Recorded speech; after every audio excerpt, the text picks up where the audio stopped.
Your LES isn't broken, it's just out of shape. If you've been told that your LES, or your lower esophageal sphincter, that crucial valve that helps keep stomach contents in the stomach and out of the esophagus, is loose or broken, you've probably felt hopeless, resigned to lifelong PPIs, nighttime burning, eliminating all your favorite foods forever, feeling like your body betrayed you. But here's the game changer. Your LES isn't just a floppy valve. It's mechanically supported by your diaphragm, a powerful muscle that you can train like any other muscle in your body, like your biceps, your legs, your core. I'm Molly, registered dietitian, reflux specialist, founder of Flora, and former GERD sufferer myself. Today, I'm walking you through 5 foundational exercises plus 2 progressions that are science-backed to help you strengthen your LES, reduce reflux symptoms, and hopefully allow you to eat your favorite foods again. Stick around to the end because this video could help you end your burning for good, and we'll be discussing exactly how and when to put these into your routine. Let's start with the hard science, not bro science. A landmark study by Ong and colleagues found that diaphragmatic breathing after a meal significantly reduced belching and postprandial reflux, post-meal reflux. Why is that?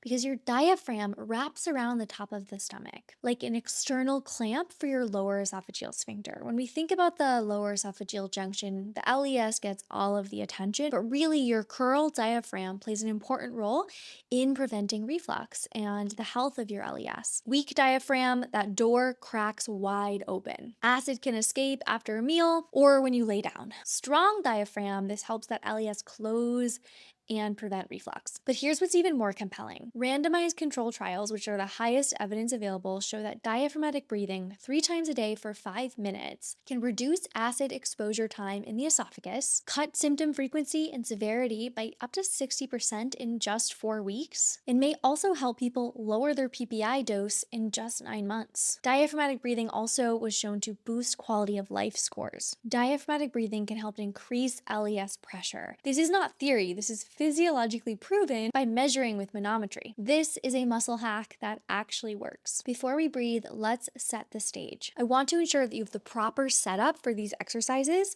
or they won't be as effective. Step 1, loosen everything. Make sure that you're not wearing super tight pants, super tight high-waisted jeans or belts. Even really tight bra straps are going to inhibit this diaphragmatic breathing. This is non-negotiable. Step 2, sit up nice and tall, hips and knees at 90 degrees.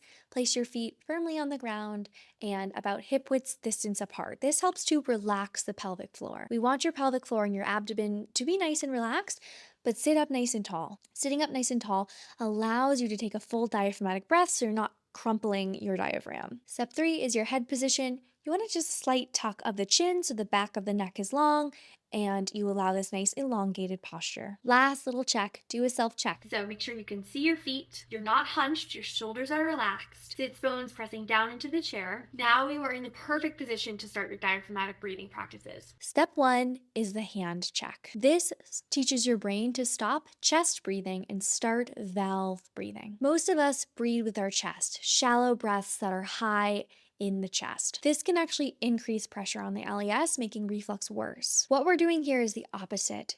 Diaphragmatic breathing or belly breathing. Your diaphragm descends, your belly expands on the inhale, and this type of pressure helps to clamp your LES closed. Here's exactly how to do it. Sit in your position from before, one hand on your belly and one hand on your chest. Inhale slowly through the nose for a count of 4 counts. Feel your belly expand outward. Your bottom hand will move as you breathe in. You want your right hand on your chest to stay relatively still. You might feel a little bit of movement in your upper hand, and that is okay, but primarily you want to feel that you're breathing into this lower hand over your navel. Expanding on the inhale, that bottom hand will move out, and then the belly deflates on the exhale. Breathing in for 4 and out for 6. I want you to breathe out like you're blowing out a candle through pursed lips.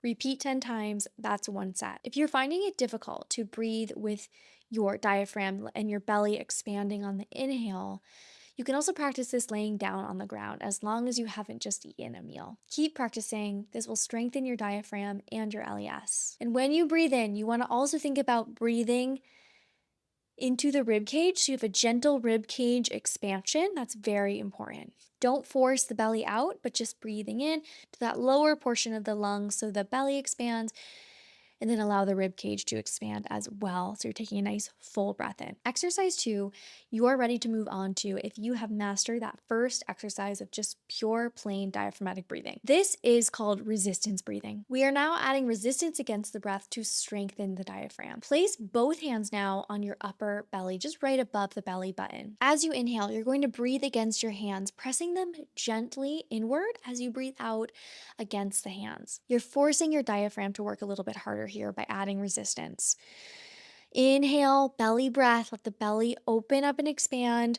Gently press with your hands, and exhale, let it go. This is how we build strength. Do 8 to 10 reps, and this will accelerate your results dramatically. Exercise 3, we are now focusing in this 360 expansion of the breath. By the way, if you feel any dizziness or any sort of pain, just go back to step 1, pure diaphragmatic breathing. That's also just fine. In this third exercise, we are going 3D. Your diaphragm isn't just front to back, it's also a full sling. We need 360 strength, and this is what this exercise delivers. Wrap your hands around your lower rib cage. You can put your thumbs in the back and your fingers in front, or you can just keep all of your fingers together with your hands on your lower ribs. Inhale, expand your ribs outward in all directions, front, sides, and back. Imagine filling a barrel of air inside your torso.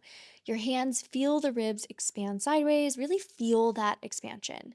And then exhale, relax completely. Reset and breathe normally for a moment. Repeat for 10 breaths. This trains the full crural diaphragm. This is a muscular sling that wraps around the bottom of your esophagus. And this is the part that matters most for LES control. If this is the first time someone has explained the physical side of reflux and hasn't just told you to avoid spicy foods and acidic foods, this video is for you. This whole entire channel is for you. Hit subscribe and join my community to help you find relief from reflux and reclaim your health. For my free 14-day reflux reset guide, be sure to go to the description of this video and grab that so you can start healing and optimizing your anti-reflux barrier. Okay, exercise number 4, lateral resistance. This is an advanced progression of the previous exercise. We're gonna wrap our hands once again around the lower ribs, both hands here. Now as you exhale, press your hands gently inward, and as you inhale, you'll have this resistance against your 360 breath. As you try to breathe in, you'll hold your hands gently applying pressure against the breath. This is an isometric hold. Pause for a moment and then breathe out slowly for 6 seconds. Feel your lateral diaphragm muscles working. Repeat 8 times. We are going to finish with the tense and release exercise inspired by physiotherapy practices for reflux control. This is the stretch and stress reduction phase. Because stress can cause reflux, it can tighten your entire GI system. A tight diaphragm is not a strong diaphragm. Lie on your back with your hands and your feet relaxed. On the inhale, gently tense your entire abdominal wall. Draw your belly in slightly, create a subtle hollowing, hold for 2 seconds. On the exhale, let it all go. Audible sigh, complete relaxation. Feel this wave of relaxation move through your body. Repeat 5 to 8 times. Breathing in, feeling your belly tighten, a little bit of hollowing, scooping sensation of the belly. Hold for 2 seconds, and then deep release. Let it all go. Do this one on an empty stomach. Your lower esophageal sphincter responds to a calm nervous system. Calming your diaphragm helps to calm reflux. This also helps to train your parasympathetic nervous system, your rest and digest side of the nervous system, which is absolutely pivotal for vagal tone and preventing reflux. Okay, let's talk about the dose. For beginners, I recommend starting with just 5 minutes a day. You can start with just diaphragmatic breathing and build on this. Maybe 1 10-breath set 3 times. For intermediate level, I recommend 10 minutes a day, maybe 2 sets of 5 minutes. For more advanced, you could do 15 minutes total, 3 sets plus the lateral resistance. The research on the timing for diaphragmatic breathing and reflux prevention is still evolving, but here's what I will tell you as a reflux specialist that's worked with hundreds of clients. Doing diaphragmatic breathing after a meal can be extremely helpful to support the LES tone. This is a great time to do this in your day. I find that this has the biggest impact on reflux prevention, but there are some other times of day that might work well as well. Doing this in your morning routine helps to set the tone for the day, helps to shift you into parasympathetic nervous system and support vagal tone.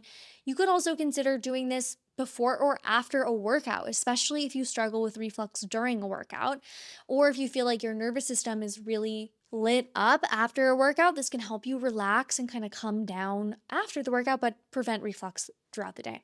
Lastly, if the only time you can do this is before bed, don't panic. This is a great time to incorporate this because it will help to support restorative sleep and shift you again into that parasympathetic nervous system that we want. You can do these supine as long as you haven't just eaten, or in a chair, or even standing once you get the hang of it. Then you can do them when you're waiting in line for the grocery store or even at the airport. An example progression timeline could be in your first 1 or 2 weeks, just starting with pure diaphragmatic breathing, 5 or 10 minutes a day. Weeks 3 and 4, you can add resistance breathing as tolerated. Weeks 5 to 6, you could add the 360 breathing and resistance on the 360 position. Weeks 7 to 12, you could add in that tense and release method. Again, if you feel lightheaded or dizzy, or you don't love the feeling, just go back to the simple diaphragmatic breath, take a break, drink some water, do what feels right in your body, and always talk to your healthcare professional before changing any of your medications.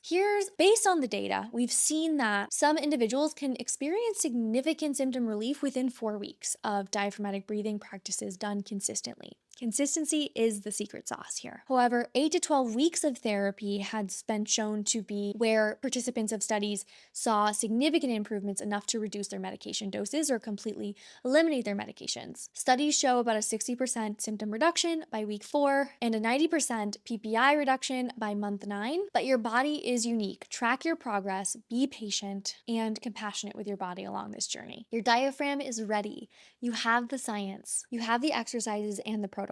The only thing between you and your reflux-free life is action. Start today. Do the hand check breathing, diaphragmatic breathing when you're watching this video. Comment below, what is your biggest reflux trigger? I want to know from you guys, and let's see if we can help you reclaim it. If these exercises helped you, please come back and share. This community loves to help each other, so let us know in the comments. These types of stories fuel my work. Be sure to like this video, subscribe for more science-backed anti-reflux tips and strategies.